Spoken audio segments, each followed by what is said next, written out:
Hello and welcome into another edition of the Sun Devil Source podcast presented by Jones Auto Centers. I'm your host, Jacob Brooks, and as always, I'm joined by our Sun Devil Source publisher, Chris Cartman. Chris, how's it going? It's going great. Practice Wednesday, had some glorious weather out there. Yes, it did. Overcast skies. I'm enjoying October. I hope that you guys are as well. Jacob, how you doing? I'm doing good, man. I agree with you on that sentiment with practice. It's a lot better than those hot preseason camp practices back in July and August. Luke, we're also joined by our Sun Devil Source staff writer, Luke Lindler. Luke, how's it going for you? It's going pretty fantastic. As many people know, I hail from Philadelphia. I watched my hometown basketball team pick up a pretty incredible win last night. So that has kept me on cloud nine for much of today. Yeah, we're not going to talk about Chris and I's basketball team. The Lakers didn't look so great on opening night, so we'll stray away from the NBA on our end. But this episode, we've got a lot coming at you guys for ASU football's upcoming matchup against Houston. We'll have everything you need to know in a detailed breakdown, jam-packed episode. It's going to be a 5 p.m. kickoff on ESPN2 at Mountain America Stadium. So let's just get straight into it. Chris, ASU is banged up right now. What can you tell us about ASU's injury report heading into this matchup? Yeah, I think everybody knows at this point, unless you're living under a rock, that Jordan Tyson's not going to be playing against Houston, and that's a big development. Obviously, Tyson, ASU's best NFL draft prospect, a projected first rounder. He's leading the Big 12 in all the major categories: receptions, receiving yards per game, touchdowns, pacing. Before this injury, toward breaking, shattering really ASU's single season receiving record in receptions, and had a chance to break some other records. And we'll see what happens. And we don't know whether or not he'll be out for additional games beyond Houston, but Sun Devils are going to have to figure out what they're going to be doing in the passing game. We'll be talking about that obviously, but then there's some other injuries, as you mentioned. Prince Dorba, who was knocked out of the Texas Tech game, is doubtful to play against Houston. And then linebacker is where ASU has linebacker and safety, I should say, is where there's some other concern defensively with. We already knew that Cyrus Fiaseu was out for the season with a foot injury. And now Jordan Crook and Tate Romney are listed as questionable by ASU. If one or both of those guys did not play, that would elevate Martell Hughes into potentially a starting role. It would also require someone else, maybe Crew Jackson, who hasn't really played that much but has looked good in practices, to elevate. And then at safety, Boogie Wilson and Miles Ghost Rouser are both listed as questionable as well. I sort of think that some of these players who are questionable will be out there on the field, gutting it out. Rouser and Boogie Wilson have been hurt for most of the season, limited in practices, and still been able to suck it up and get out there and play on game days. In the event that one or both of those guys are not able to go, they would probably move Kendrick Breedlove or Montana Warren to the strong safety position on the boundary side there, with the other one playing nickel. Both of those guys have done a very good job in their reps at nickel. Montana Warren had been hurt, missed several games, came back with a bang with that forced fumble that was intercepted. That was pivotal in that game. And then potentially you could see Kyan McDonald or maybe Jack Ball at safety get a lot of reps, either at free or boundary, depending upon how things go there. Also not going to see Zach Swanson. He missed the last game. He's probably the third best tackle. And then some other guys are probable, but I think all the guys listed as probable by ASU are going to play. That's a long list. Didn't even mention that Kyson Brown, ASU's running back, is not going to play. He's been out with a foot injury off and on all season. And so that will require somebody else to step up. Kanye Udos was sick, and then he was kind of maybe not 100% against Texas Tech. Potentially Luke's favorite player on the team, Demarius Man Robinson, could end up getting more reps. And I only slightly kid on that one, Luke. I mean, you and I talked about it. I've always been very impressed by him. Clearly, the coaching staff is very impressed by him. They gave him some extra run against Texas Tech. We'll see. Like you said, those injuries really mountain for ASU, and it's going to kind of call on a lot of next man up, just like Dillingham said a lot this week. So how ASU is going to handle those injuries will be pretty interesting, especially like you mentioned on that defensive back end. We could see some position changes and just players playing places we maybe have not seen them yet play this season. Yeah, so I want to toss back to you now, Luke. On Houston's side, are they kind of in a similar boat to ASU in terms of being really banged up, or is the injury department somewhere where Houston might end up having an advantage in terms of being healthier heading into this matchup? Well, they're similar in one main capacity. Their top returning wide receiver heading into the season is out. Stephon Johnson put together 4 or 5 pretty good performances to start the season in an offense that really doesn't throw the ball that much, but he still looked pretty strong in those games. Again, not a lot of reps opportunities for him, but the film was good. Unfortunately for him and for this offense, he had a foot injury a couple weeks ago and battling it, getting second, third opinions on it, but he announced on his own Instagram a couple days ago that he is out for the season. So that takes a already pretty limited passing attack and kind of weakens it even more. That's kind of the only name to really watch in terms of guys who are out. Luke McGarry, the tight end, is also out. He has the second most tight end snaps, but is more of a blocking guy, less of a pass catcher. So ASU fans probably wouldn't have even seen his name on their screen if he played a lot, because he would be in there as an inline tight end blocking in a lot of their up the middle running actions that we'll talk about later. The real name on the questionable side is Carlos Allen Jr. He is third on the team in defensive snaps. He is the team's foremost interior lineman and has been a big part of their running defense that is, again, much like a lot of the other things Houston does, it's very average. It's not good. It's not bad. It's very average. And he's been a big part of that running defense that has actually been average for most of the season, but strong in the last few weeks in Big 12 play. So, again, if he can go, expect Houston's run defense to look a lot like what it's had these last few weeks, but there are not a lot of guys behind him with high snap counts who play his position in the 4-2-5. So we'll have to see. That is the real name to watch if you're an ASU fan, if you're a Houston fan, if you're a player on either team, a coach. He is the guy who could really be the linchpin for how the offensive schemes and defensive schemes are dictated for the game on Saturday. So I want to circle back to ASU's side of the coin because, Chris, like you mentioned, you have to be living under a rock if you haven't seen at this point that Jordan Tyson is going to be out for the game. And the talking points throughout the early part of this season have always been, can ASU succeed with guys other than JT? Can other guys get involved? And although that's gotten better over the last couple of weeks, that conversation was always happening while still having JT on the field. Now JT is completely off of the field. What do you think ASU is going to do in terms of the passing game? Because when Kenny Dillingham and Marcus Arroyo spoke after practice yesterday, they were both like, look, we're not just going to have one guy step up and be Jordan Tyson. You can't replace him with one guy. We need the collective to all rise up. So what do you expect this Saturday from that department? Well, they should build off of what they did against Texas Tech. We saw in that game more of a determined effort in their controlled passing to get the ball to their tight ends, Shimon Matei or Cameron Harpel specifically. And that's a winning strategy for them. Kenny Dillingham talked about their success rate being better when they throw the ball to 7 or 8 players. And against Houston, that's what has to be accomplished, right? There's some good signs in that regard. Last week, Houston was able to beat Arizona despite Noah Fafita having a school record with over 90% completion rate. I think it was like 22 out of 26 or something like that, crazy.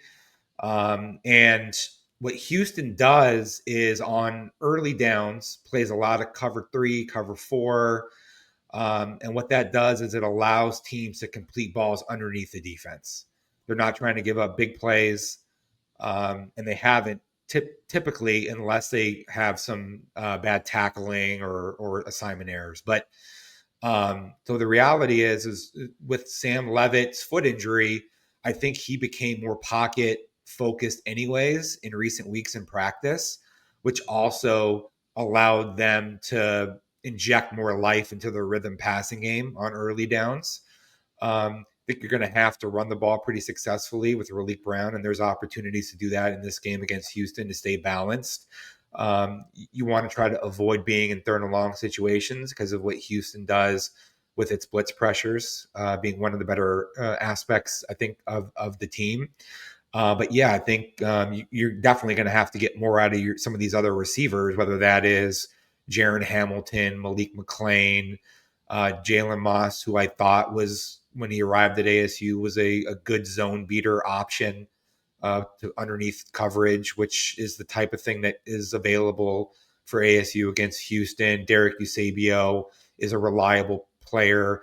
Zechariah Sample could get more opportunities after showing some glimpses of his explosion and his speed as a punt returner against Texas Tech when he got that first opportunity. But theoretically, if you're taking care of the ball and you're not making mistakes, you should be able to get the ball, spread it around, and be able to still have some measure of success. I think enough, even without Jordan Tyson. Now, Chris, before we dive even deeper into this upcoming matchup and look at both teams on both sides of the ball, I can't help but notice that art that you have going on behind you. You got the Cam Scadaboo painting, you got the Camp Tonazona water tower painting. What can you tell us about that? Yeah, those are artworks done by a local noted artist named Christopher Roach, and you can buy that Camp Tonazona original behind me, but he also has a lot of prints in different sizes. If you go to his website, ChristopherRoachArt.com, ROCHE, you can see a bunch of ASU works. You got the Jake Plummer, the Pat Tillman, you got the Jale Mary. He's got like signed versions of some of these. And they're a lot different, and I would say more upscale versus a lot of the typical pieces of art that ASU fans might want to have in their homes. And he's really nice guy. He's got a lot of other artwork that's not ASU related as well. That's very high end, that I think are show-stopping type pieces. So make sure you check out his website. All right, let's get into your guys' detail breakdowns. I want to start off with Houston's offense. Now, Luke, you talked a little bit about how Houston's going to be missing their top wide receiver, very similarly to Jordan Tyson, except on Houston's end, obviously, it's a season-ending injury. What can ASU fans expect from that Houston offense heading into Saturday? Well, just like Chris was mentioning when he was talking about Tyson's absence and how it might affect Arizona State's offense, it's kind of a little bit different with Houston because of their identity as a unit. Slade Nagel is in his first year with the program.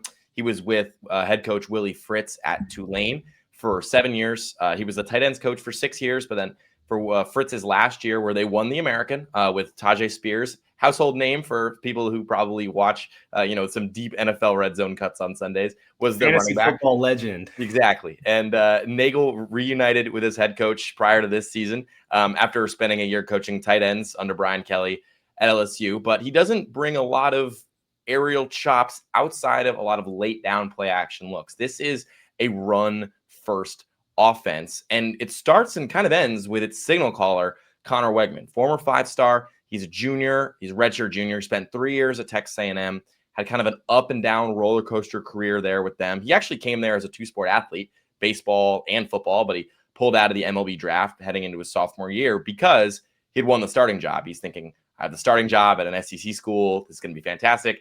And then after 4 pretty good games, he breaks his foot. He's out for the rest of his sophomore season. Never really gets his job back his junior year. Hits the portal. Nagel, Fritz, bring him in. And they're utilizing him as an athlete. They really operate as a offense out of the shotgun or the pistol. They will not work out of the under center formation very often. And it's on the ground. It is very much Wegman on design QB powers, similar to what we saw Texas Tech run a lot of with their backup quarterback in last week. But again, the name to watch, even though he might not stand out on your TV, is the running back, Dean Connors. He is a fantastic back for what they ask him to do. He has very good contact balance. He doesn't look all that physically intimidating. He's about 6'1", low 200s. He's not super built, and his top end speed is incredible, but he picks his holes very well. He's a very high IQ runner, and they use him a lot on Chris mentioned earlier, Brian Ward mentioned this week, crunch actions and a lot of duo actions, some split actions, a lot of stuff they like to run between the tackles.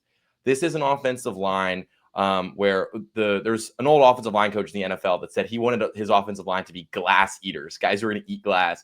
This offensive line has a little bit of that when they go forward. They are very nasty, punch-first offensive line. They have a lot of power going downhill. Their weaknesses, though, are exposed kind of in the finesse and technique of pass protection, which Houston tends to counter on their offensive side of the ball by running a lot of play action, quick drop. Wegman's depth of target is 10 yards, which is top 20 in the country and top 3 in the Big 12.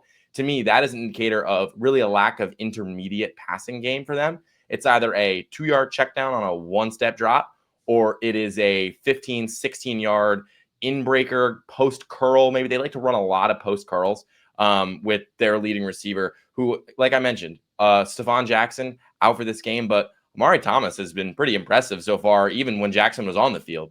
He leads the team with 500 yards. He had a very strong performance against Arizona. He loves that post curl, post sit route where he looks like he's breaking over the middle, trying to maybe beat a cover 2, but he puts his foot in the ground, turns around. Wegman will step up on a dime, fire to him. I saw them convert that against Arizona 2 or 3 times, and that's when you look at Thomas's highlights. He likes that route a lot. He likes to sit in zones a lot, much like Connor's, pretty cerebral, high IQ player.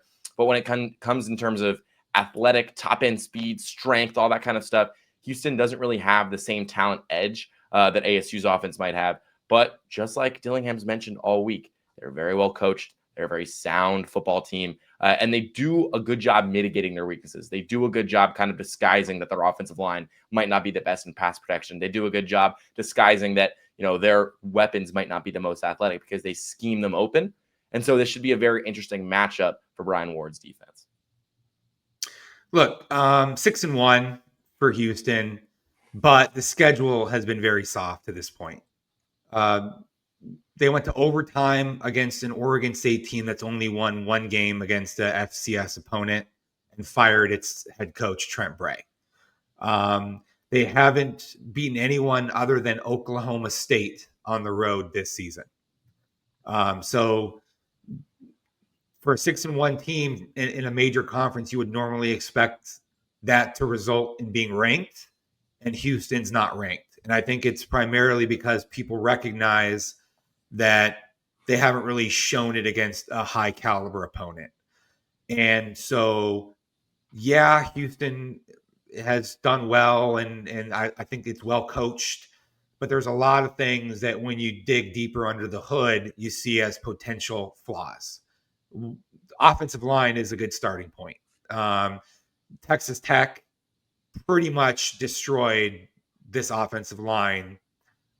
Same team that we saw last week in Tempe that has these great pass rushers. They were all over Wegman throughout the game. And also, even though they have a pretty productive amount of run play with their running back, I would say that he's probably, on the lower end as far as like from a talent standpoint in the Big 12, Dean Connors. He's got the second most number of carries of anyone in the Big 12 behind only LJ Martin at BYU. He's averaging 4.7 yards per carry, which is on the lower end of the better backs, the starting caliber backs in the conference. But Houston's identity is very run heavy, as Luke said. There also isn't that intermediate passing game capability where they're throwing the ball through windows in zone at a high rate. They're occasionally they'll get like a busted breakdown by a defense or a missed tackle that leads to a really big play, but they're usually not. They have one speedy guy who I think has a chance to get on top of players. That's Stephon Johnson. You got to be aware of him when he's on the field. And I'm not trying to take anything away from Amari Thomas because he's a good receiver, but I don't think he is better than a lot of the guys that ASU has already seen this season as a comparison. The thing that is the most dangerous by far about Houston is Connor Wegman's running ability, as Luke touched on. They do a really good job of using their running backs and their tight ends as lead blockers to give them a head advantage in the box for design run with Wegman. And it's not quite as unorthodox as what we saw from Utah, which was really problematic for ASU. But it is, I think, potentially more problematic than what we saw last week from Texas Tech with its backup starting. Wegman is savvy. He's tough. He's moderately to even better from an athletic standpoint. And they do a good job in their schemes of blocking for him. And so that is the biggest concern, I think, from an offensive standpoint in this game. And probably for almost any opponent that Houston would go up against this season. Now, ASU's defense on the other side of that coin, the defense was getting ripped to shreds after the performance against Utah. People were saying that the defense didn't play with enough passion. Kenny Dillingham said that himself and then ramped up practice intensity. And then the defense responded in a huge way against one of the best offenses in the country heading into that game against Texas Tech. And then Brian Ward, the first question that he was asked in his little scrum after ASU's Tuesday practice was, hey, the defense was really rejuvenated. What did you change in your play calling to allow them to do that? And he said, I didn't change anything in the play calling. It was just the execution. So with that in mind, Luke, what do you expect from ASU's defense against this Houston offense? Well, like Chris mentioned, there are a lot of times when Houston can get a numbers advantage in the box when they run with Wegman, when they run with Connors. They hammer 12 personnel. Big 12 personnel team, unless it's third and long. They want to do everything they possibly can to get a numbers advantage within those hashes, run the ball between the tackles. So when you look at an ASU defense that has a lot of questions at linebacker and injuries it's having at linebacker, like you mentioned, Chris, during the injury segment, Martell Hughes might start. This is a kind of game where these linebackers are going to have to beat the first guy and then bring the running back down. They're going to have to shoot the gap and bring the running back down. They can't have the pursuit angle troubles and the gap identification troubles that I thought really hampered them against Utah. There were a lot of plays against Utah where, Boogie Wilson had this happen to him too. Flying into the backfield, but he flew in the wrong gap. They fly through the B gap and the run's going through the strong side C. It's the kind of thing where they need to keep their head and their eyes focused on the ball care and where the gaps are going to open up. Again, the unit responded very, very, very well last week. I think there was also, in that game, it's fair to say they probably were very fired up because of what had happened the week before, because of the opponent that presented themselves, and the fact that this was probably the most hyped up home game of the season. Now, the most important thing for this unit is maintaining that level and maintaining it with guys that didn't even play against Texas Tech. Chris, you and I were talking about the two deep when we were talking about the practice report yesterday. Prairie Young, Blackcoat, and Crew Jackson were getting two deep reps. Those are two guys that have really not played a lot this season. And I know Crew Jackson made your Hot 11 during training camp, senior, veteran. You have to think he has a good sense of where to be and when. But Prairie Young Blackcoat is the opposite. He's an underclassman. He's kind of, getting his feet wet and figuring out as he goes along. Those guys are going to get rotated in, especially if Jordan Crook can't go. And those guys can't afford, just like how coverage can bust on the back end, run game contained can absolutely bust as well. And you can have these gashing runs. The way Houston runs the ball, it's a very momentum-based scheme. They will get 3 yards and then 4, and then suddenly they're getting 7 yards a pop, and then suddenly they're ripping off 13. They're not going to hit a lot of home runs, for lack of a better term, but they are going to kind of wear your defense down, control time of possession. And so for ASU, and particularly Ward's defense, my eyes are really on that linebacking core that has been very good so far this season, but is also hampered by injuries as much as any other position on the team. Yeah, the good news for ASU is that this game comes at the right time, having already played against Utah and Texas Tech, teams that do a really good job with the way that they run their quarterback and how run heavy that they want to be in their approach. The bad news is the injuries could put some players into some positions that they're not ready for in some ways, whether that's just the physicality of it or how quick that things are happening in the box for a Martell Hughes or for one of ASU's boundary safeties if they go with Breedlove or Montana Warren in those types of roles, and how Wegman's plus hat run game can cause problems. And there's no doubt for ASU, the whole key to this game is doing a good job against the run on early downs and forcing Houston into some third and long situations. The question is the strategy that you deploy to try to accomplish that if you're Brian Ward. What you could do is you could play a lot of your normal cover 3 and then rally to the ball and try to have, allow some movement of the ball, but nothing that's big in terms of big plays, and trust that you're going to be able to prevent that from turning into touchdowns in the red zone. And then force on third down some completions that Houston may or may not be able to accomplish. The second approach that you could take would be to bring a lot of heavier run pressures, knowing that they're going to be running the ball on early downs and trying to just bottle all of that up. And the risk associated with that would be you get some jailbreaks where you got a bunch of guys on a fit that don't hit their landmarks, or they're not where they're supposed to be, and then you got a running back busting through the middle for a big gain.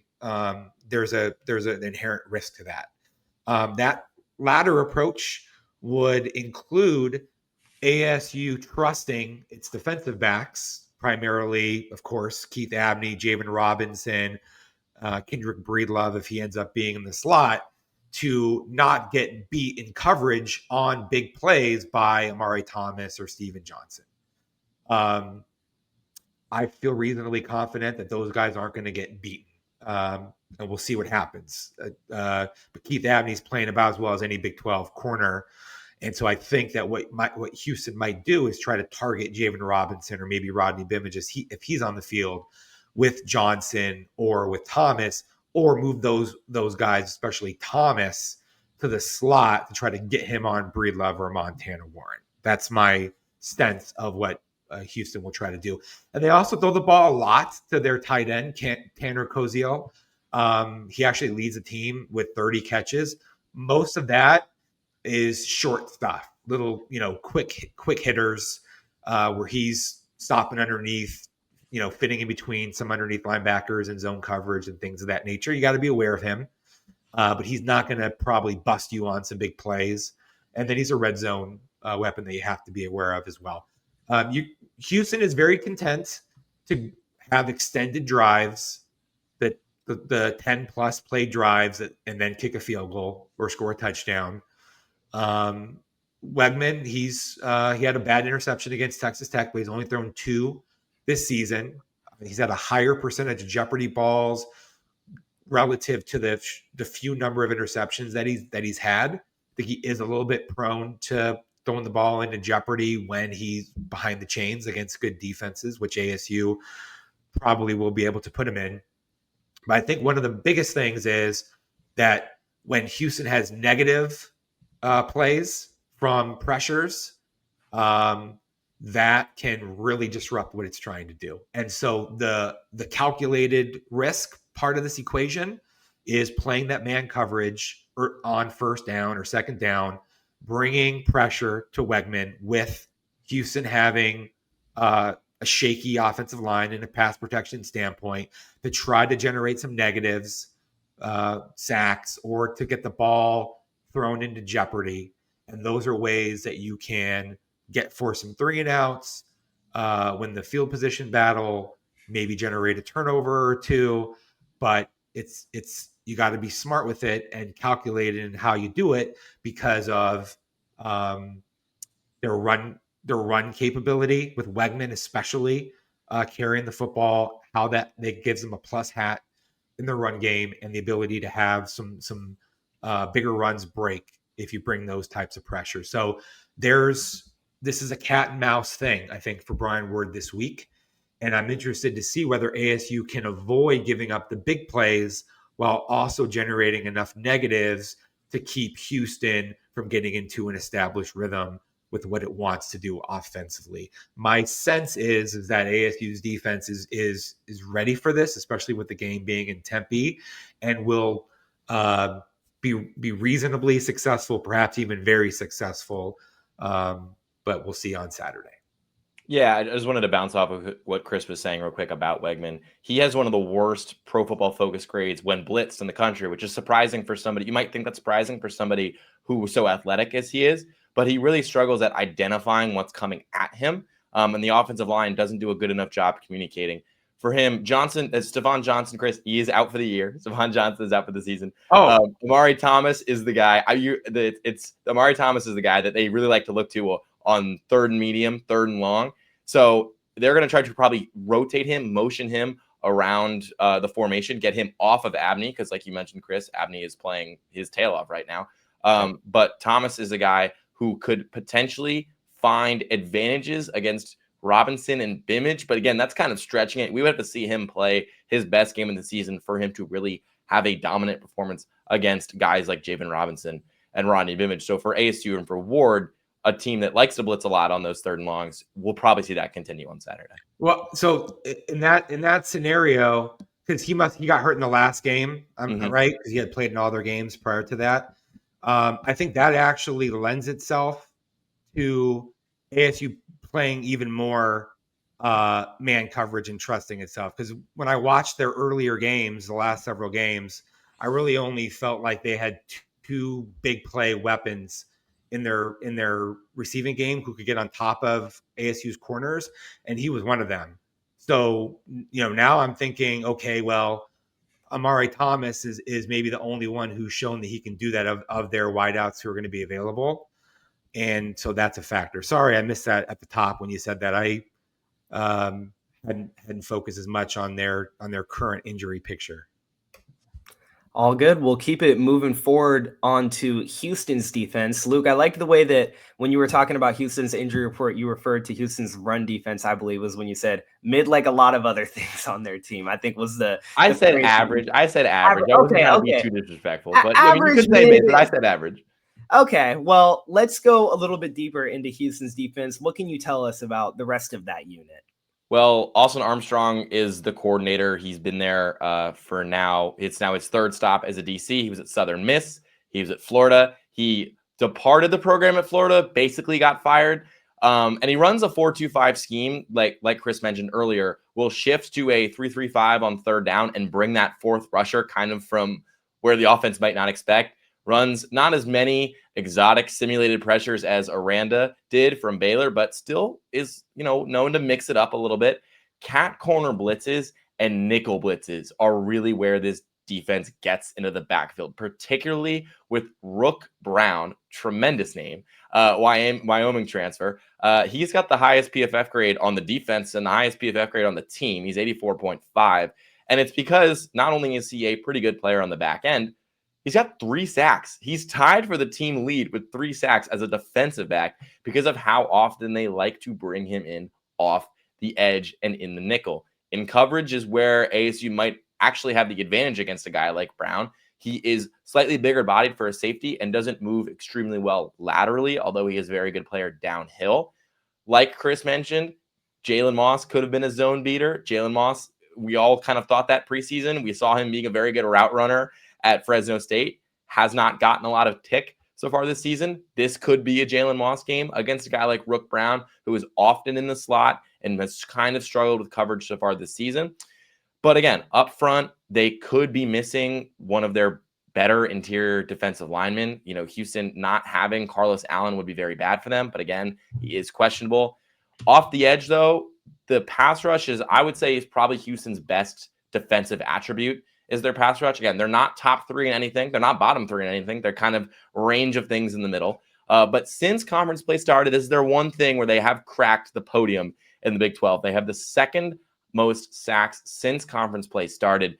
And a big part of that is the aforementioned pass rush that was also a big part of them leading the Big 12 in fumbles forced.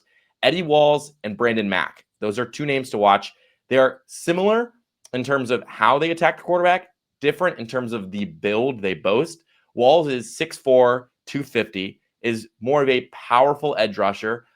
He operates mostly with his hand in the ground, 3-point stance, transferred from FIU. Whereas Mack, he will rush opposite to Walls. They rarely stack them on the same side. more of a 2-point stance, a speed guy, a bend guy, a slightly better athlete. He's a little taller, a little skinnier. So for Arizona State and an offensive line that has been kind of shuffled like a deck of cards before a new hand in poker throughout this season, they will have to communicate well. This is a team that will blitz on third down. Chris mentioned cover 3, cover 4 on early downs. They will give the offense they're facing the check down. They are a sound technique team. They will wrap up. They will bring down your runner. They do not give up a lot of explosives on early downs. On third downs, though, is really where it can get very volatile because of the pressure that they send. ASU could maybe see a play action shot or two. This could be another big Jaron Hamilton game. Maybe we're going to be calling him Turbo after this game. Maybe he'll earn the nickname back because this is a opponent that potentially profiles for what could be another strong performance from him. But at the end of the day, one of the reasons Houston has won so many football games this season is because they have won the turnover battle by like 1 or 2 turnovers. And that always seems to come in the fourth quarter. Jordan Allen has 2 interceptions. He's back end safety, the team's second highest graded defender behind Brown. It's going to be on ASU's offense to not commit that costly mistake in the fourth quarter because Houston will hang around and sit there and wait for you to hand them the ball. That is how they've been effective so far this season on the defensive end.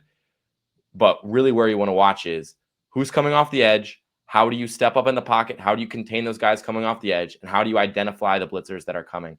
ASU has the talent advantage in the trenches and could, for the most part, dictate time possession when they have the ball if they play disciplined football. I thought we were having another segment about ASU's defense. Yeah, I was going to say we started kind of merging a little bit. I did. There. That is, I got carried away because I was picturing all the matchups going on in my head. You know, Chris, you know what? You can merge on that too. We can just go all in on that matchup right there. Well, so first I would say Houston's a very sound defense. They play a ton of zone coverage on early downs. A lot, as I said, the cover 3, cover 4. As I said earlier, when we talked about Tyson being out, unless they're blitzing. When they're blitzing, they play a heavy man coverage. Third downs, they bring a lot of blitz pressures and they do it from a variety of places. Nickels, cat corners, simulated pressures. Well, they'll drop, they'll having a 3-man front, odd front. They'll drop a defensive end. They'll drop a D tackle. They'll bring a linebacker. They do a variety of things. And Marcus Arroyo, ASU's offensive coordinator, called it UFOs, unidentified flying objects. Yes. Of defensive players because you really don't know where they're going to be coming from. They have good balance. They do a pretty good job stopping the run. I think that their secondary is probably the strength of their defense, though. I think Luke said that. Corners and safeties do a pretty good job not getting beat, giving up the big play. That's partly their style.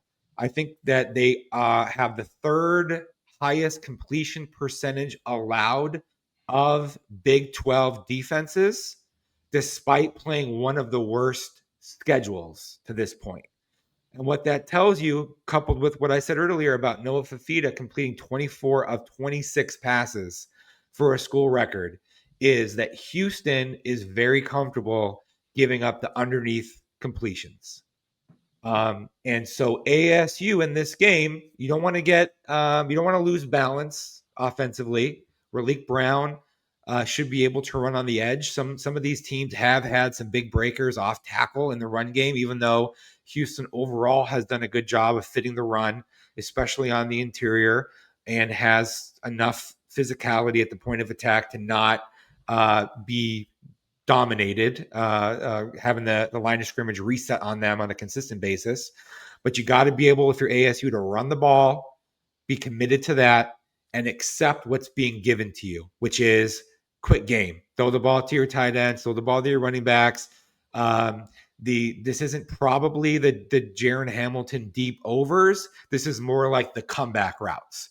ASU spent a lot of time in practice this week working on receivers returning to the football, coming back to Sam Levitt to catch the ball. And that is because the way that the cover 3s and cover 4s work is those defensive backs are going to give up that ground underneath of them to make sure that they don't allow plays to get big receptions on top of them, or on some in breaking, deep in, deep out kind of routes, right? So Sam Levitt's going to have to be content to take those, and ASU's whole approach is going to need just accept dinking and dunking their way down the field between Raleek Brown and throwing the ball underneath to Shimon Mateer and Jaron Hamilton and whoever's in the slot, Eusebio or Moss, and maybe try to get some Malik McClain involved, which has been a huge chore for ASU to this point. And I think that with this game being at home and ASU being better with its ability to protect than some of these opponents that Houston's gone up against, there's going to be plenty of opportunity for ASU to still put together some methodical drives that we'll see if it can then turn those into touchdowns in the red zone, because that has been problematic for the Sun Devils. Good job pivoting there, combining everything, Chris. We're going to keep it pushing on to special teams, because special teams have been a huge talking point surrounding ASU this week. But first, I want to go to you, Luke, about Houston special teams, and then we'll go to you, Chris, about ASU special teams. Yeah, Houston special teams in the kicking game, they boast a guy who could probably be rivaling Jesus Gomez for the clutch factor. Ethan Sanchez hit a game winner last week against Arizona, was also given Big 12 Specialist Player of the Week award after that performance. Hasn't missed a PAT this year, which I mentioned that to Chris at practice on Wednesday, and Chris was like, you should never miss a PAT. To be fair, there are a lot of college kickers who miss PATs. He's 15 for 18 on the season. He is 1 for 2 from beyond 50. He is a pretty reliable kicker as college kickers go. The return game, meanwhile, really doesn't separate itself from a lot of other things, which I think presents this as an opportunity for, I don't want to, a get right game sounds a little strong for ASU special teams, but for a unit that struggled so much with tackling last week, the way that Houston kind of schemes up their punt returns, they will often stack a lot of guys on the line of scrimmage, go for punt blocks, which will, again, pressure an ASU blocking scheme that kind of struggled last week. But that also leaves its returner with fewer blockers ahead of them, which will, again, pressure ASU's tackling in terms of, can you bring the guy down? Can you be the first or second guy to get there? Can you be the first or second guy to hit him and bring him down? So Houston special teams doesn't present an insane threat potentially, as in terms of it's not really a top really half unit in the country. It's not a bottom 20% unit. It's kind of somewhere in that range of mediocrity, but it still has, this is still a power 4 unit. This is still a unit with which, if you commit the mistakes you did last week, will punish said mistakes. So it should be an interesting matchup for ASU and the special teams unit that has been much maligned this week. Yeah, ASU special teams were a disaster, as everybody kind of knows at this point, against Texas Tech, and they've really been problematic under Kenny Dillingham throughout his tenure. Charlie Ragle, the special teams coach, embattled at this point, I think it's fair to say. Dillingham took ownership of this issue in a very specific way. He talked about how on Monday he kept the entire team in special teams meeting, impressed upon them the importance of it. Then he oversaw their special teams portions of practice Tuesday with their punt game, Wednesday with their kick return game. And it was spirited. You could tell that the energy was up. There was a lot of intensity. I thought that ASU's punters did a good job on Tuesday. The kickoff coverage stuff looked solid to us as well. Dillingham said that hard work, though, doesn't mean that you're going to have success. It only gives you a greater chance at having success. And things have been so bad in these areas that I don't think you're going to get that fixed overnight. And their punting in particular has been a concern with Canyon Floyd's quad injury, and then also with the reliability of the drop to make good contact with the ball between whoever's been their punter. So you can have special teams miscues. I think Zachariah Sample, they found something with him as a punt return option last week. Jesus Gomez needs to do a better job making contact on the ball to get more depth on kickoffs, to try to have more of those be touchbacks. We've seen over the years ASU's done a great job with its kickers being able to put the ball out of the end zone, with a lot of guys that are less talented, in my opinion, or no more talented than Jesus Gomez. And so we'll see if this appeal to the players and a renewed intensity will translate on Saturday. It's going to need to, because if you have one of these types of things in a game, that may be okay, but you can't have 2, 3, 4, and that's what it seems like it's been like this season and last season. Yeah, Chris, you talked about that intensity. Kenny Dillingham's exact words following Wednesday's practice were, "We couldn't have worked harder, we couldn't have done more," in reference to the preparation that ASU's done on special teams. And he was open about the fact that, hey, just because we prepared like that doesn't mean that the execution is going to be perfect. But if he feels confident about the work that ASU put in on that side of the ball and taking it seriously, then we'll just have to wait and see if the results can translate. Well, we'll be right back with our keys to the game and our predictions following a word from our presenting sponsor, Jones Auto Centers.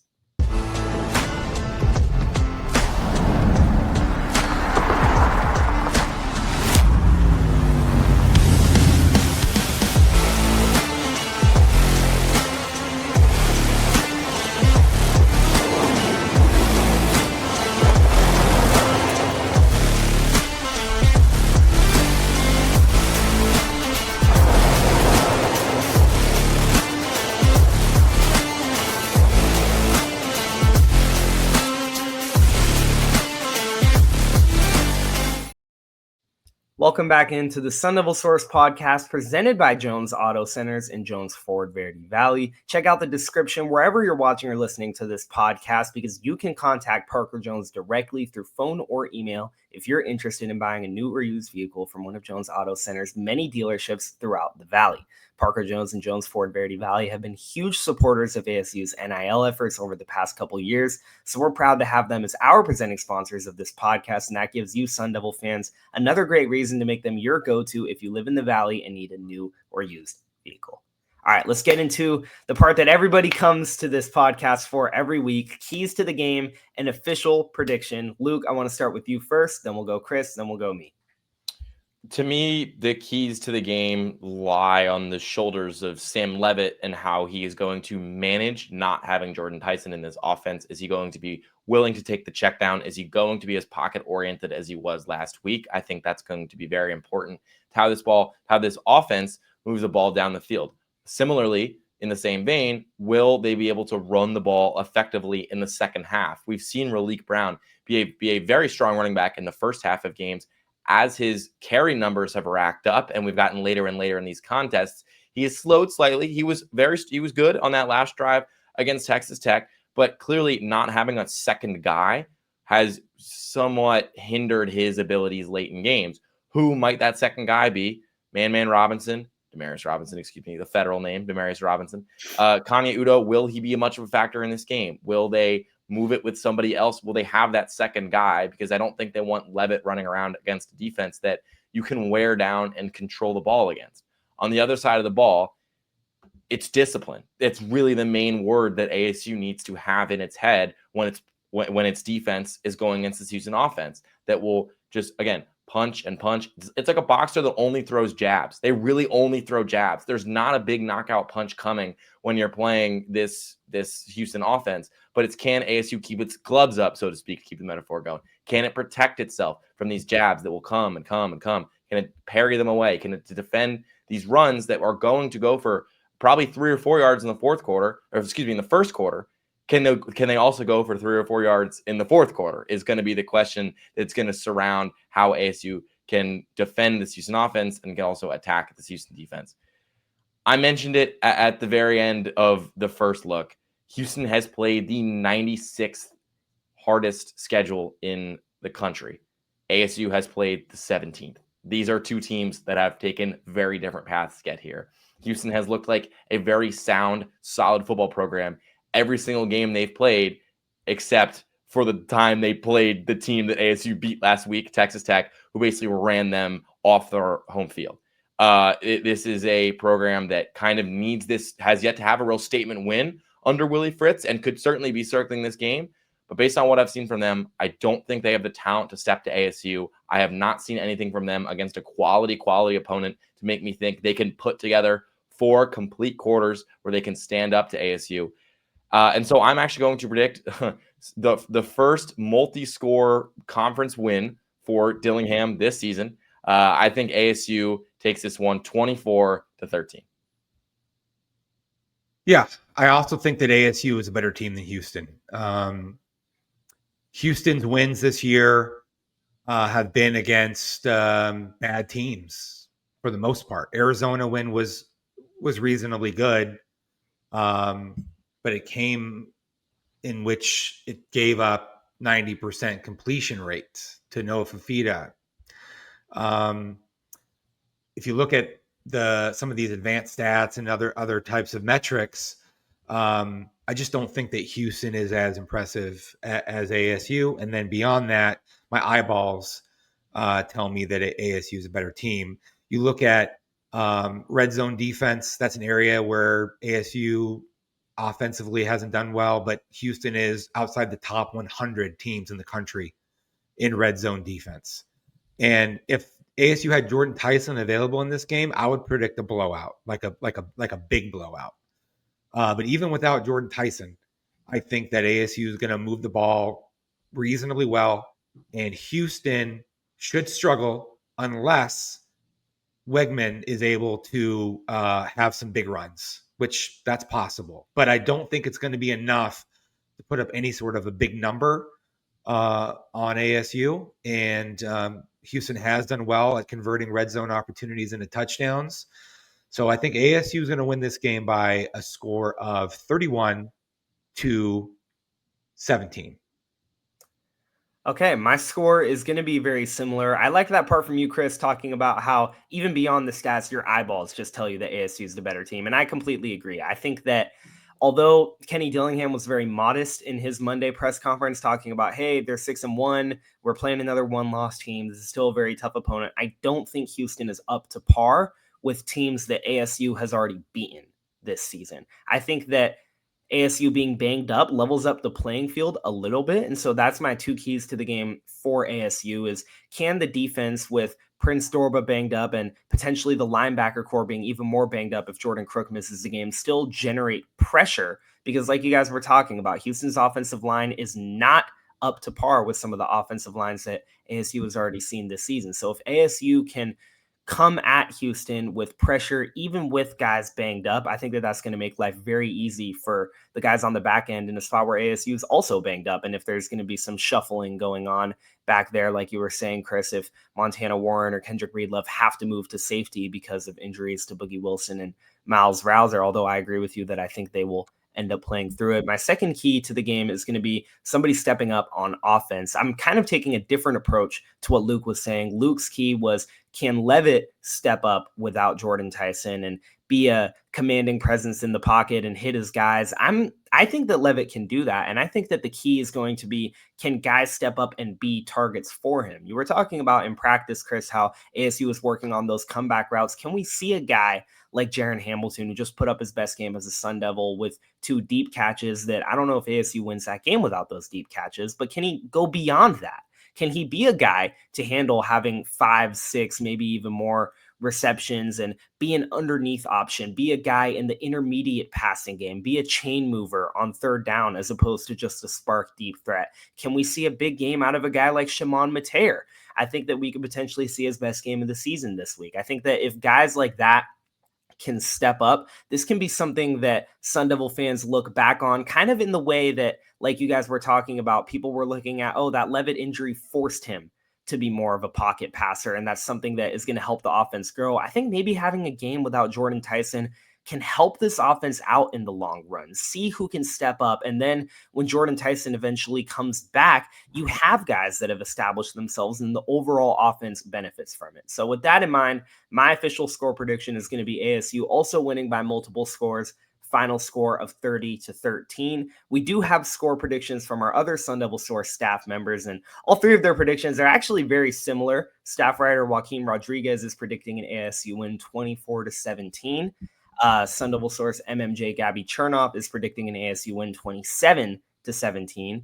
And then staff writer Jake Sloan is predicting ASU win 21-17. So all three of them predicting Houston to score exactly 17 points. That's kind of a little bit of a coincidence. And I think it's interesting that 1 week following our podcast episode where all 6 of us picked ASU to lose, we now have all 6 of us picking ASU to win. That's the amount of just a monumental win that win over Texas Tech was last week. I agree. And I was thinking about this, Jacob, when you were talking about who's going to step up. I saw this earlier this morning, and I wanted to put Chris on the spot, and maybe also you, Jacob, on the spot. Who was the last ASU wide receiver not named Jordan Tyson to catch a touchdown in a regular season game from Sam Levitt? And when? Derek Eusebio against Arizona? That was from Bourget. Bourget threw that ball. Oh, yeah. Dang, that's right. Levitt. Okay, that's a little wrinkle. Was it Guillory last season against Kansas State? Oh, I don't know why I'm thinking 2 years ago. You got the right player. You got the wrong game. Oh, I can't remember what game he scored a touchdown in last year. See, Luke, this is hard for me and you because we weren't on the Source staff last year, bro. We were out. Yeah, I was at the game though. I remember the play. Chris, I remember what happened. Guillory against Texas. Guillory, it was regular season. Oh, regular season. Yeah, he said regular season, not the Peach Bowl. Which game was it? It was Guillory against BYU. He had 1 catch for 61 yards and a touchdown. Oh, I remember the play in the third quarter where he ran the bootleg the opposite side, and Guillory leaped out, and Levitt turned. They ran that play a lot last season, and Levitt threw like across the field. Guillory caught it. Only catch of the game, 61-yard touchdown last time. Levitt has never thrown a touchdown to a receiver not named Jordan Tyson or Xavier Guillory in his ASU career. Fun fact. So. Well, this game, it's going to need to happen. Yeah, it's going to need to happen this game. My prediction, Jaron Hamilton this game. We're going to see Jaron Hamilton's first touchdown as a Sun Devil, in my opinion. He would have had one on that kick return that got called back near the beginning of the year, but I think we're going to see his first offensive touchdown. Also would have happened if Sam Levitt didn't get smashed twice when he threw deep balls to Jaron Hamilton in the last game. This is true. This is true. Well, I think that's a good note to kind of end the episode on. Fun episode with the 3 of us. Appreciate your guys' insight as always. To stay up to date with all of our Sun Devil Source coverage from this ASU versus Houston matchup, make sure to stay up to date on our Devil Sanctuary board, sundevilsource.com, and all of our Sun Devil Source socials. I think it'll be a fun game. All 6 of us on the staff will be out there. It's ASU family weekend. A lot of families will be in town. My family will be in town. So I think it's going to be a really good environment. We appreciate everyone who tuned into this episode of the Sun Devil Source podcast, and we'll see you all in the next one.